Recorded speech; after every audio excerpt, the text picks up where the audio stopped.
अगले सेशन में अब उनकी बारी है जिनका अंदाज अपना अपना है, एक ऐसा इडियट जिसे पर्दे पर बार बार देखने को दिल चाहता है। जी हाँ, सुपरहिट फिल्में ही जिनकी कहानी है, जो एक सितारा है, तारा है जो ज़मीन पर है, जो सिनेमा का राजा हिंदुस्तानी है।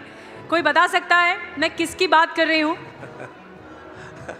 आप बिल्कुल ठीक हैं, आमिर खान। जी हाँ, ज़ोरदार तालियों के साथ स्वागत कीजिए, क्योंकि अब ये सितारा बड़े पर्दे पर आने वाला है आपके सामने और हम देख पा रहे हैं। जी हाँ, तो चलिए बड़े पर्दे पर ही हमने बुला लिया है आमिर खान को, देश के superstar mister perfectionist Aamir Khan, और उनके साथ मौजूद हैं बेहतरीन फिल्मकार किरण राव, और उनसे बात करेंगी मेरी सहयोगी सुमेरा खान। तो सुमेरा, आप मंच पर आएं और इस बातचीत की शुरुआत करें जिसका हर कोई इस वक्त बेसब्री से इंतजार कर रहा है। एक बार जोरदार तालियां बजा दीजिए आमिर खान और किरण राव के लिए, जोरदार तालियां।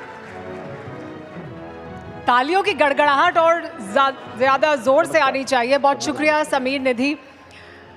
हमारे साथ मौजूद हैं आमिर खान, हमारे साथ मौजूद हैं किरण राव, और हम इंतज़ार कर रहे थे कि वो हमारे साथ जुड़ें, और वो इंतज़ार कर रहे थे हमारे साथ जुड़ने के लिए। 12 साल से इंतज़ार इस बात का भी हो रहा था कि ये जोड़ी एक बार फिर कब साथ आएगी इस तरह से। प्रोड्यूसर हैं आमिर खान, उनकी नई फिल्म आने वाली है, और डायरेक्टर हैं किरण। तो इसी सवाल से मैं शुरुआत करूँगी। आमिर, पहले आपसे इस पर प्रतिक्रिया और फिर किरण आप भी प्रतिक्रिया दीजिएगा। ये 12 साल जितना लंबा समय क्यों लगा वापस हमें इस तरह से आपको साथ देखने के लिए? आमिर।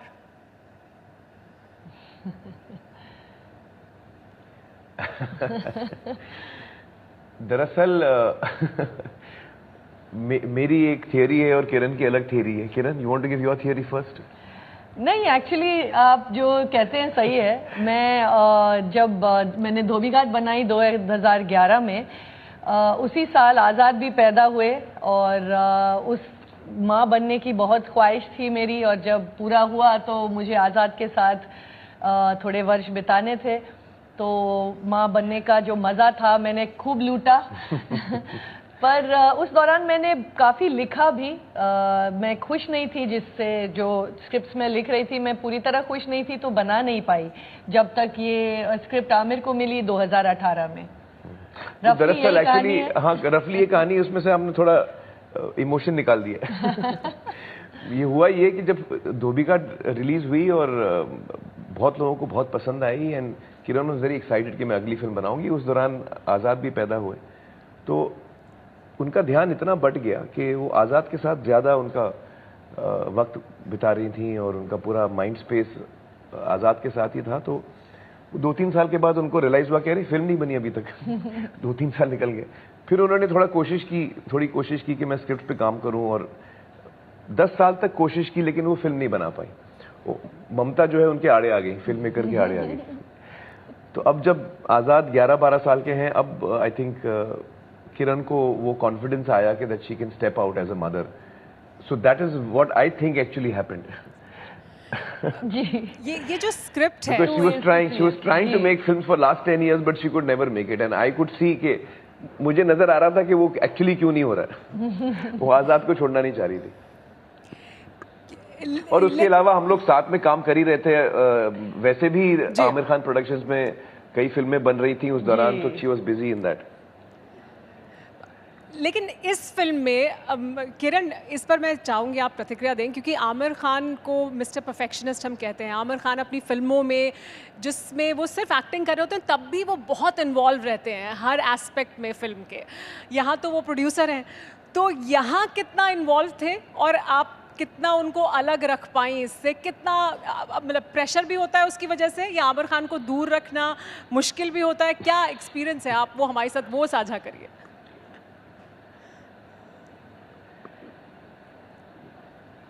दरअसल ये कहानी आमिर को मिली थी और आमिर को बहुत अच्छी लगी थी। बहुत खूबसूरत कहानी है, और जब उन्होंने मुझे सुनाई तो मुझे बहुत पसंद आई।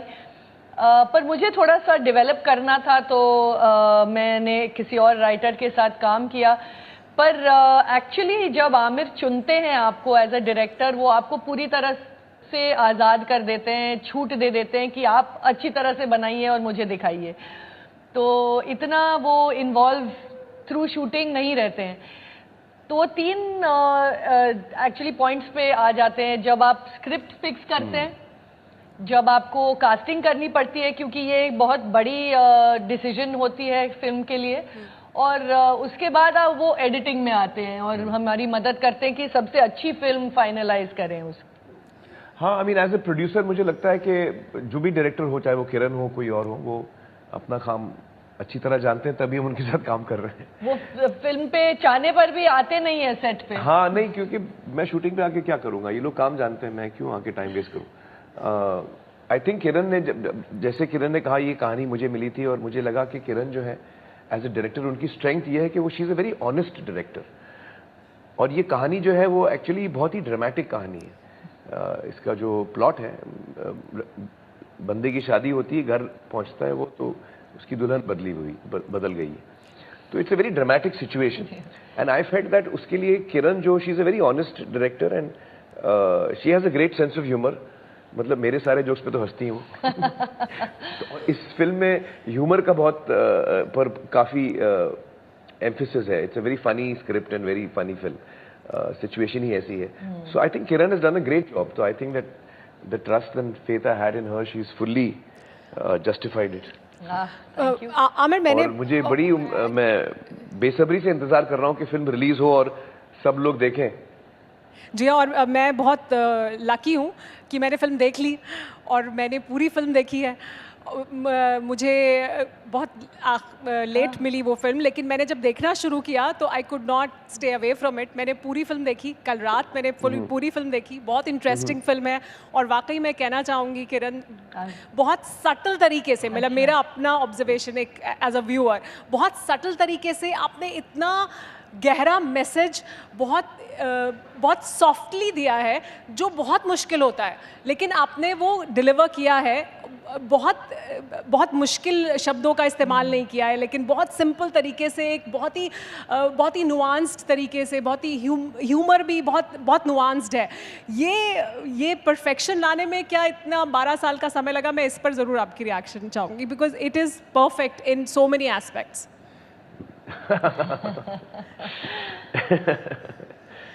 Thank you so much, thank you Sumaira. हाँ, एक्चुअली राइटिंग टीम ने बहुत ही अच्छी स्क्रिप्ट मुझे दी बनाने। मैंने अपना योगदान दिया इन द राइटिंग, लेकिन जो स्टोरी थी वो इतनी चटपटा है, इतनी मज़ेदार है, तो मेरा काम ये था कि उसको कैसे मैं सबसे अच्छी तरह से पर्दे पे लाऊं, सबसे अच्छे कैरेक्टर्स आपके सामने एक तरह से स्केच कर पाऊँ, आपको एक दुनिया दिखाऊं एक तरह से। तो काफ़ी मेहनत गई है हम सबकी, लेकिन it all started with a great story. अगर इतनी अच्छी कहानी नहीं होती तो मैं नहीं बना पाती इतनी अच्छी। आमिर, एक और सवाल ये कि हमने सुना ये है कि आप रोल करना चाहते थे, वो रोल जो रवि किशन जी ने किया है, उन्होंने बखूबी किया है, बहुत अच्छा रोल उन्होंने प्ले किया है, लेकिन आप करना चाहते थे और आपने ऑडिशन भी दिया था।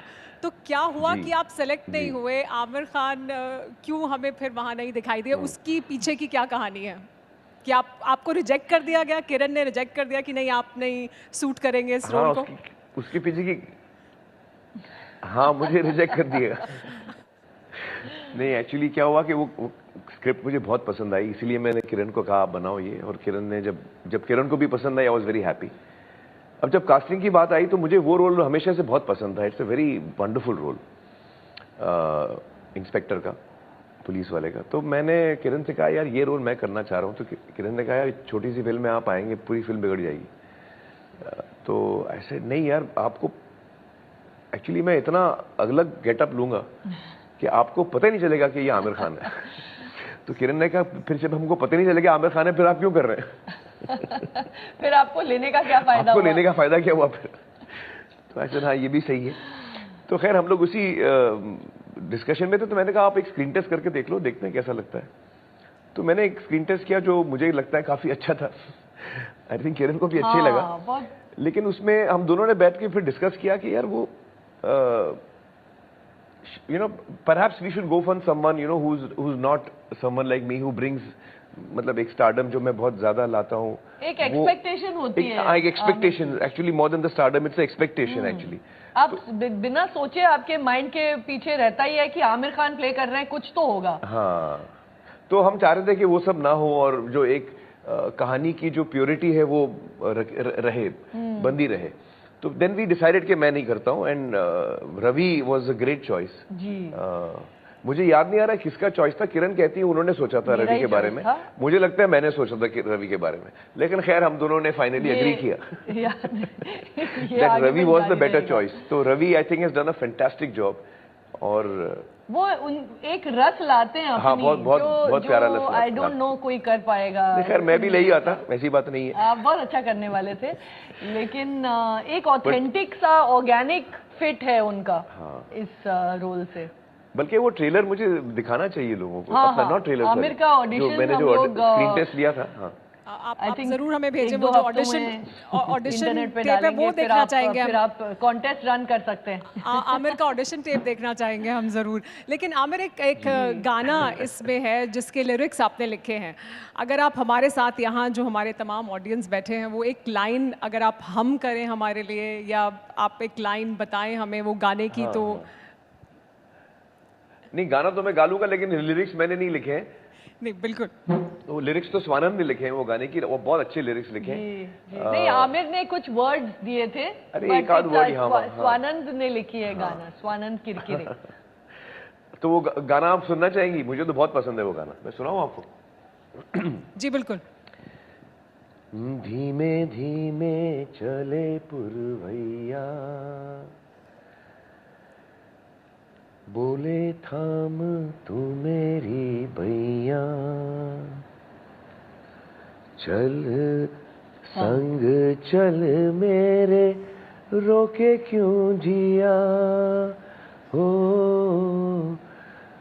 धीमे धीमे चले पुरवैया, ऐसे कुछ जाता है जी। श्रेया घोषाल ने गाया है, it's women's voice, but Aamir को बहुत पसंद है और अच्छा भी गाते हैं। हाँ, इस दफा अच्छा नहीं अब आप अगली फिल्म में आमिर से गाना भी गवा सकते हैं। लेकिन आमिर, लोग जानना ये चाहते हैं कि आमिर अब नेक्स्ट कब हमें ऑन स्क्रीन दिखाई देंगे, और वो हम जानने के लिए बेताब हैं। तो नेक्स्ट आमिर हमें कब ऑन स्क्रीन दिखाई देने वाले हैं, कौन से प्रोजेक्ट्स हैं जिस पर आप काम कर रहे हैं, क्या पाइपलाइन में है?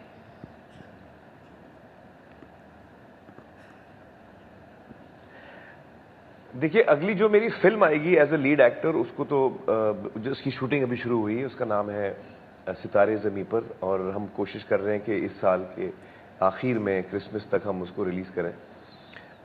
बहुत ही एंटरटेनिंग फिल्म है, मुझे बहुत अच्छी लगती है कहानी, तो उसकी शूटिंग इस वक्त चल रही है। उसके अलावा आप मुझे उससे पहले देख पाएंगे, not as a lead actor in a film, but 2-3 अलग अलग चीज़ें मैं कर रहा हूँ। देखते हैं आपको कैसे लगता है।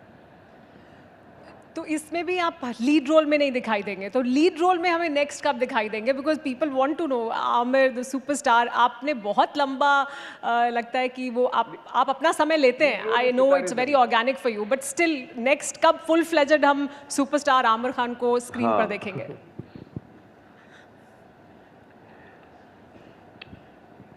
फुल फ्लेजेस जो काम फिल्म कर रहा हूं मैं, उसका नाम है सितारे ज़मीं पर, जो इस साल के आखिर में आएगी, hopefully by December, Christmas.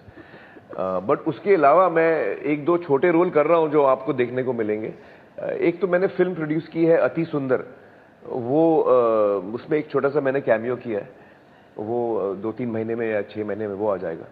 But lead role will be Sitaare Zameen पर।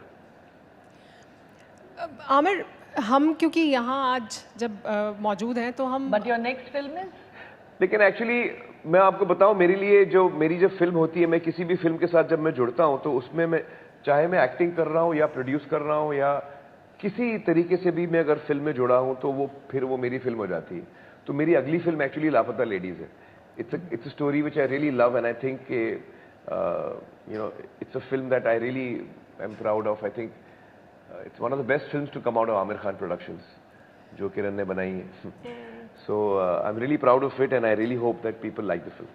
नहीं, आई एम श्योर लोगों को बहुत पसंद आएगी, क्योंकि अब मैं फिल्म देखने के बाद ये बात बहुत सुख से कह सकती हूँ कि लोगों को वो पसंद आने वाली है। बहुत ऑर्गेनिक है, जिस तरह की फिल्म है, जिस तरह की पृष्ठभूमि पे बनी है, ग्रामीण पृष्ठभूमि पे बनी है, वो बनाना भी बहुत मुश्किल होता है और बहुत सटल तरीके से मैसेज कन्वे किया है। लेकिन आमिर, एक और बड़ा सवाल ये है कि हम यहाँ जब आज बात कर रहे हैं तो ये है सत्ता सम्मेलन, हम पॉलिटिक्स की भी बात कर रहे हैं, तो आप जब हमारे बीच में मौजूद हैं तो एक सवाल आपसे ये कि आपको लेकर कभी कभी बहुत से आरोप आप पर लग जाते हैं, कभी आपको किसी कंट्रोवर्सी में घसीट लिया जाता है, कभी आपको ये विरोधी वो विरोधी बता दिया जाता है, उससे कैसे डील करते हैं? How do you deal with that?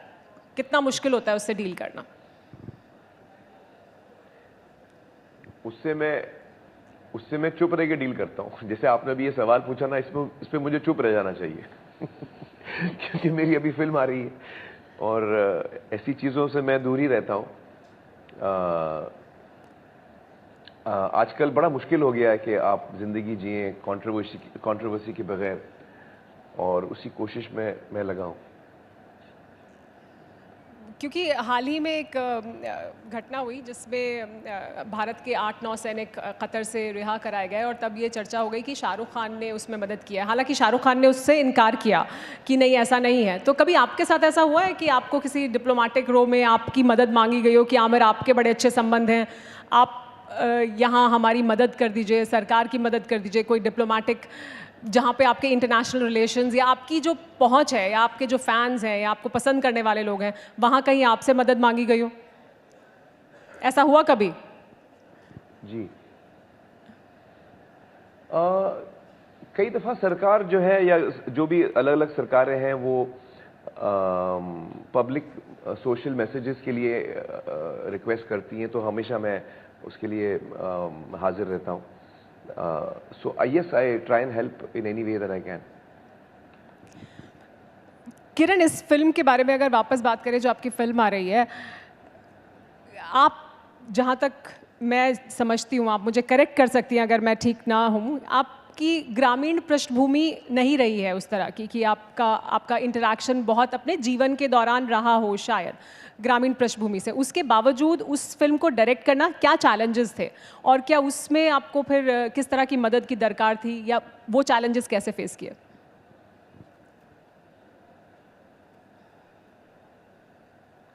नहीं, एक्चुअली पिछले 8 साल से तो हम लोग पानी फाउंडेशन में काफी रूरल एरिया महाराष्ट्र में काम कर रहे हैं। गाँव में हम तो काफी पर्सनल एक्सपीरियंस काफी ज्यादा है एक्चुअली हम लोग का, दोनों का। हम शहर में पले बड़े हैं, हाँ। जरूर है, लेकिन हमारे ट्रैवल्स ने, हमारे काम ने हमें काफ़ी ऐसे एक्सपीरियंसेस दिए हैं। हम गाँव में काफ़ी घूमे हैं, काम भी करते हैं, जैसे आमिर ने कहा। पानी फाउंडेशन अभी 2016 से हम महाराष्ट्र में गाँव में काम करते हैं, तो उस तरह का तजुर्बा है। और पले बड़े हम सब इस देश की मिट्टी में हैं, एक तरह से सब जानते हैं रहे बिना। एक इंस्टिंक्टिव अंडरस्टैंडिंग है, हम सब कहीं ना कहीं गांव से ही तो आए हैं, तो मुश्किल उस वजह से कभी हुई नहीं कि मुझे समझ नहीं आया, कि मुझे लगा कि मुझे पता नहीं गांव में लाइफ कैसे होती है। अलग मुश्किलात थे, जैसे हम कोविड के दौरान शूट कर रहे थे, तो आपको आप समझ जाएंगे किस तरह के मुश्किलें थी। आमिर, हर 2-3 दिन में किसी को कोविड हो जाता था। हाँ वो इसीलिए 2018 से अभी तक 2018 में आपने बताया ना आपको स्क्रिप्ट मिली, और 2018 में आपने सोचा कि आप इस फिल्म को बनाएंगे। आमिर, ये स्क्रिप्ट पर किसने ज़ीरो इन किया? स्क्रिप्ट आपके पास पहले आई, आपने पसंद किया, या किरण के पास पहले आई? किस तरह से ये स्क्रिप्ट बनानी है और इसमें कन्विक्शन है, कैसे आप यहाँ तक पहुँचे? नहीं, दरअसल एक स्क्रिप्ट कंपटीशन था जिसमें मैं जूरी मेंबर था, और जब ये स्क्रिप्ट मैंने पढ़ी तो मुझे बहुत पसंद आई। उस कंपटीशन में I think it won prize, second prize I think it won, मुझे याद नहीं आ रहा है, क्योंकि और भी जूरी मेंबर्स थे, सबने अपना वोट दिया। लेकिन कंपटीशन ख़त्म होने के बाद मैंने उस राइटर के साथ बात की और मैंने कहा कि मुझे आपकी कहानी बहुत पसंद आई है। उनका नाम है Biplab and he is a wonderful writer. तो सो दैट स्टोरी मुझे बहुत एंटरटेनिंग लगी एक्चुअली। जब मैंने कहानी पढ़ी तो मुझे I found it very entertaining and very it really pulled me in. तो फिर I think जब बिप्लब से बात हुई and Biplab finally gave us a script, तो then जब मुझे स्क्रिप्ट मैंने पढ़ ली थी तो मुझे उस वक्त अंदाजा था कि मुझे ये किरण को देनी है, क्योंकि मुझे पिछले कई सालों से किरण स्ट्रगल कर रही थी कि मुझे कौन सी फिल्म बनानी है, 7-8 कहानियां लिखी, लेकिन खुद वो खुश नहीं थी उनसे। तो शी वॉज स्ट्रगलिंग कि व्हाट डू आई मेक, उनको कुछ समझ में नहीं आ रहा था। एंड उस वक्त उस दौरान मुझे ये कहानी मेरे हाथ लगी, तो immediately I thought of Kiran and I felt that she is the right person to make this. तो ऐसे इसकी शुरुआत ऐसे हुई थी। आमिर, मेरा आखिरी सवाल, अब हम आमिर खान को प्रोड्यूसर के तौर पर ही ज़्यादा देखेंगे या एक्टर के तौर पर भी उतना ही देखेंगे, या आप ट्रांजिशन कर रहे हैं क्या इस तरफ कि कम फिल्में दिखाई देंगी और प्रोड्यूसर के तौर पर, क्योंकि आप प्रोड्यूसर के तौर पर तो फिल्म पर फिल्म प्रोड्यूस कर रहे हैं, एक्टिंग के तौर पर आप कम दिखाई दे रहे हैं, ऐसा होना नहीं चाहिए वैसे? जी नहीं, एक्चुअली एक्टिंग नहीं, मैं आपसे आई अश्योर यू कि मैं एक्टिंग काफ़ी करने वाला हूँ अभी। मैंने ये सोचा है कि अगले 8-10 साल जो है मैं ज़्यादा से ज़्यादा काम करने की कोशिश करूँगा, not just as a producer लेकिन एज एन एक्टर ऑल्सो। तो मेरी ये कोशिश रहेगी कि साल में एक फिल्म मेरी आए एज एन एक्टर, और साल में मैं जितना हो सके जो अच्छी अच्छी कहानियाँ मुझे मिले मैं प्रोड्यूस करना चाहूँगा, क्योंकि मैं चाहता हूँ कि as a production house Aamir Khan production को एक प्लेटफॉर्म बनना चाहिए नए टैलेंट के लिए। जैसे अभी लापता लेडीज़ में नए नए एक्टर्स हमने लिए हैं, Kiran in a way is also new director, she is her second film, Sneha is writing her first script, Biplab, so बहुत सारे नए लोग काम कर रहे हैं। तो मेरी ये सोच थी कि अगर मैं ज़्यादा फिल्में प्रोड्यूस करूँ तो भले मैं उसमें एज एन एक्टर काम नहीं करूं, लेकिन फिर भी मेरी रूह तो उन सारी फिल्मों में होगी, और ऑडियंस को मैं ये सारी फिल्में दिखा पाऊंगा जो मुझे पसंद आती हैं। और इसके साथ साथ मैं नए लोगों को एक ब्रेक देने का अपॉर्चुनिटी मैं चाह रहा हूं कि एक प्लेटफॉर्म बने जहां ऐसा टैलेंट जो मुझे पसंद आए उसको मैं एक अपॉर्चुनिटी दूं इन अगले 8-10 सालों में। ये मेरी कोशिश रहेगी। तो आई एम होपिंग कि आप मुझे ज़्यादा देखें। जी बिल्कुल, और आपने जिनको चुना है इस फिल्म में भी, वो भी बहुत खूबसूरत उन्होंने काम किया है। बहुत शुक्रिया आमिर आपका, किरण आपका, TV9 भारतवर्ष के सत्ता सम्मेलन में हमारे साथ जुड़ने के लिए और ये तमाम बातचीत करने के लिए बहुत शुक्रिया। All the best for your upcoming film. Thank you so much.